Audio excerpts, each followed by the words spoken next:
જસદણમાં petrol પંપો પર diesel મેળવવા માટે ખેડૂતોની ભારે ભીડ જોવા મળી રહી છે।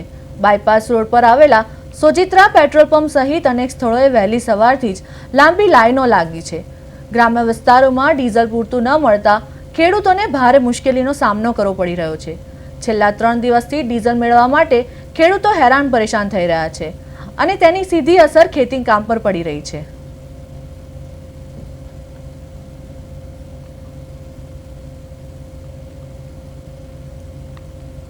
ડીઝલ રોજ લાઈન માં હોય તો અત્યારે હાલ અમે ડીઝલ લેવા 1 કલાકથી વાટે હતા તો અત્યારે કેરબા બંધ કરી દીધા। તમે જોઈ જો હવે અમારે ત્યાંથી પાછું જવાનું આપે છે તો વાહનમાં આપે છે, વાહનમાં અમારે પોહાય નહીં। 1000 રૂપિયાનું વાહનમાં આપે છે। અમારું ગામ 25 કિલોમીટર જેટલું થાય। તમે વિચાર કરો 1000 નું નાખે તમારે નાથી વાહન લઈને આવવાનું, વળી પાછું અમારે ખેતરમાં જવાનું, એટલે અમારે સામે ખોટ નહીં ખોટ રસ્તામાં ડીઝલ વીયું જાય। ક્યાંય કોઈ જગ્યાએ અમને ડીઝલ મળતું ત્યાં 4-5 થી અમે દોડીએ છીએ, ક્યાંય ડીઝલ